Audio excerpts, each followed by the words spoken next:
बिस्मिल्लाहिर्रहमानिर्रहीम। सूरह अल-बकरा का लेक्चर नंबर 46 आपके साथ शेयर करेंगे, जो कि आयत नंबर 138 ता 141 पर मुश्तमिल होगा। ये आयत मुबारका शहादत हक़ को छुपाने पर तंबीह के हवाले से हैं। इससे कबल हम सूरह अल-बकरा की आयत नंबर 137 तक का तर्जुमा और तफसीर छोटे छोटे लेक्चर्स में अर्ज़ कर चुके हैं।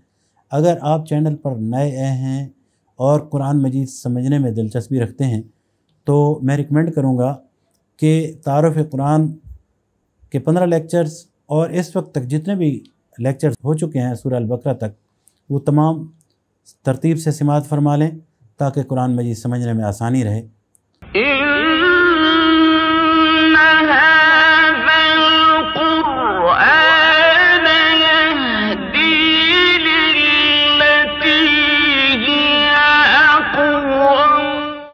अब आइए आयत नंबर 138 की तरफ चलते हैं। बिस्मिल्लाहिर्रहमानिर्रहीम। सिबग़तुल्लाहि व मन अहसनु मिनल्लाहि सिबग़तन व नहनु लहु आबिदून। तर्जुमा, कहो कि अल्लाह का रंग इख्तियार करो, इस रंग से अच्छा और किस का रंग होगा, और हम उसी की बंदगी करने वाले हैं। आयत के अल्फाज सिबग़तुल्लाहि व मन अहसनु मिनल्लाहि सिबग़तन, कहो अल्लाह का रंग इख्तियार करो, इसके रंग से अच्छा और किसका रंग होगा। इस आयत के दो तर्जमे हो सकते हैं। एक ये कि हमने अल्लाह का रंग इख्तियार कर लिया, दूसरा ये कि अल्लाह का रंग इख्तियार करो। आयत का पस मंज़र जान लीजिए। मसीहत के ज़हूर से पहले यहूदियों के यहाँ ये एक रस्म थी कि जो शख्स उनके मज़हब में दाखिल होता था उसे वो गुस्ल देते थे, और इस गुस्ल के मानी उनके यहाँ ये थे कि गोया उसके गुनाह धुल गए हैं और उसने ज़िंदगी का एक ऐसा नया रंग इख्तियार कर लिया है कि साबिक़ा तमाम गुनाह उसके माफ़ हो गए हैं। इसके बाद यही चीज़ बाद में मसीहों ने इख्तियार कर ली। इसका इस्तिलाही नाम उनके यहाँ इस्तिबाग़ था, और ये इस्तिबाग़ न सिर्फ़ उन लोगों को दिया जाता है जो उनके मज़हब में दाखिल होते हैं, बल्कि बच्चों को भी दिया जाता है। इसी के मुताल्लिक़ कुरान कहता है कि इस रस्मी इस्तिबाग़ में क्या रखा है। अल्लाह का रंग इख्तियार करो जो किसी पानी से नहीं चढ़ता, बल्कि इसकी बंदगी का तरीक़ा इख्तियार करने से चढ़ता है। इसी बात को अल्लाह ताला ने इस आयत में फ़रमाया है, सिबग़तुल्लाहि व मन अहसनु मिनल्लाहि सिबग़तन, कहो अल्लाह का रंग इख्तियार करो, उस रंग से अच्छा रंग और किसका होगा। नेक्स्ट आयत नंबर 139 है। कुल अतुहाज्जूनना फिल्लाहि व हुवा रब्बुना व रब्बुकुम व लना अअमालुना व लकुम अअमालुकुम व नहनु लहु मुखलिसून। तर्जुमा, ए नबी, इनसे कहो क्या तुम अल्लाह के बारे में हमसे झगड़ते हो, हालांकि वही रब हमारा भी रब है और वही रब तुम्हारा भी रब है। हमारे अमाल हमारे लिए, तुम्हारे अमाल तुम्हारे लिए, और हम अल्लाह ही के लिए अपनी बंदगी को खालिस कर चुके हैं। आयत के अल्फाज कुल अतुहाज्जूनना फिल्लाहि व हुवा रब्बुना व रब्बुकुम। ए नबी, इनसे कहो क्या तुम अल्लाह के बारे में हमसे झगड़ते हो, यानी हम तो यही कहते हैं कि अल्लाह ही हम सब का रब है और उसी की फरमाबरदारी होनी चाहिए। क्या ये कोई ऐसी बात है कि तुम इस पर हमसे झगड़ते हो और हमसे झगड़ा करते हो? अगर झगड़ने का मौका है भी तो हमारे लिए है, न कि तुम्हारे लिए, क्योंकि अल्लाह के सिवा दूसरों की बंदगी का मुस्तहिक तुम ठहरा रहे हो, ना कि हम। इस आयत में अल्लाह ताला ने नबी सल्लल्लाहु अलैहि वसल्लम को हुक्म दे रहे हैं कि वो अहले किताब और कुफ़ार से इस हवाले से न झगड़ें। अल्लाह के बारे में हमसे बहस वो क्यों कर रहे हैं, इस हवाले से अहकामात हैं, जबकि अल्लाह ताला तो सब का रब है, खा वो हम हों या हमारे बाद जितने भी आने वाले लोग हैं। इसके बाद कलाम का रुख इस तरफ फिर गया है, लना आमालुना वलकुम आमालुकुम, हमारे अमाल हमारे लिए, तुम्हारे अमाल तुम्हारे लिए।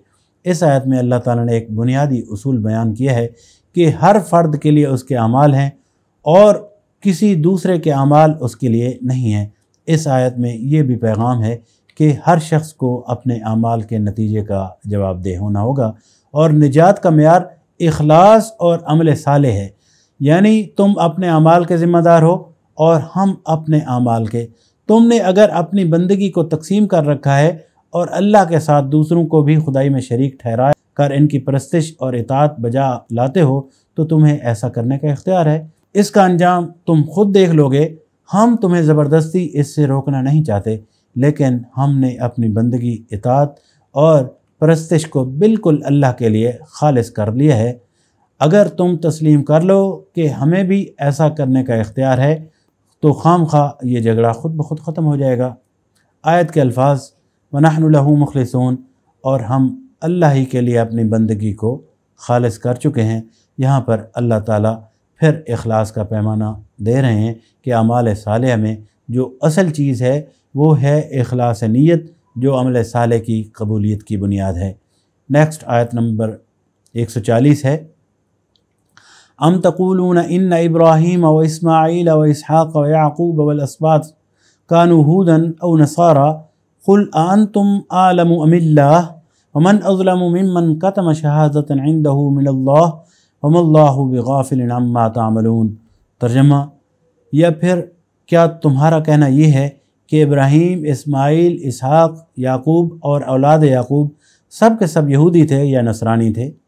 क्या तुम ज़्यादा जानते हो या अल्लाह? उस शख्स से बड़ा ज़ालिम और कौन होगा जिसके ज़िम्मे अल्लाह की तरफ से एक गवाही हो और वो इसे छुपाए। तुम्हारी हरकत से अल्लाह गाफिल नहीं है। आयत के अल्फाज, कुल अंतुम आलमु अमिल्लाह, क्या तुम ज़्यादा जानते हो या अल्लाह? ये ख़िताब यहूद व नसारा के उन जाहिल अवाम से है जो वाकई अपने नज़दीक ये समझते थे कि जलीलुल क़द्र अम्बिया सब के सब यहूदी या ईसाई थे। आयत के अल्फाज, वमन अज़लमु मिम्मन कतम शहादतन इंदहु मिनल्लाह, उस शख्स से बड़ा ज़ालिम और कौन होगा जिसके ज़िम्मे अल्लाह की तरफ से एक गवाही हो और वो उसे छुपाए।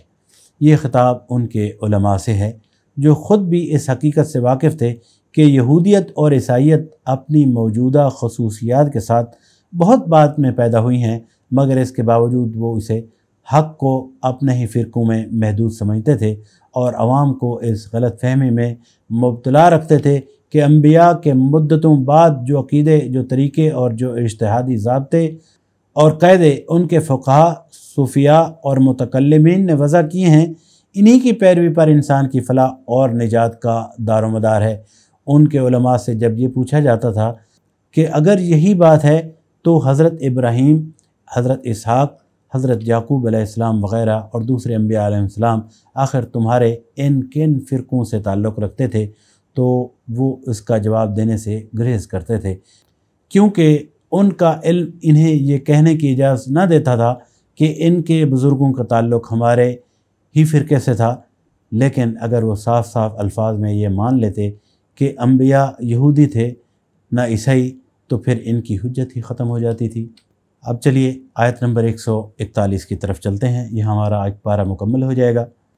तिलका उम्मतुन क़द ख़लत लहा मा कसबत वलकुम मा कसबतुम वला तुसअलून अम्मा कानू यामलून। तर्जमा, वो कुछ लोग थे जो गुज़र चुके, इनकी कमाई उनके लिए थी और वो तुम्हारी कमाई तुम्हारे लिए, तुमसे उनके अमाल के मुताल्लिक़ नहीं पूछा जाएगा। यहाँ पर अल्हम्दुलिल्लाह हमारा एक पारा मुकम्मल हो गया है और अल्हम्दुलिल्लाह लेक्चर नंबर 46 भी मुकम्मल हुआ, जिसमें हमने आयत नंबर 138 ता 141 तक का तर्जमा और तफसीर के हवाले से अपनी गुफ्तगू मुकम्मल की है। इसके बाद नेक्स्ट लेक्चर में हम आयत नंबर 142 और दूसरे पारे से शुरू करेंगे। अल्लाह ताला से दुआ है कि अल्लाह ताला हमें कुरान मजीद को समझने और इस पर अमल करने की तौफ़ीक़ अता फ़रमाए। अपना बहुत सारा ख्याल रखिए। मुझे इजाज़त दीजिए। अल्लाह निगहबान। वस्सलामु अलैकुम रहमतुल्लाह।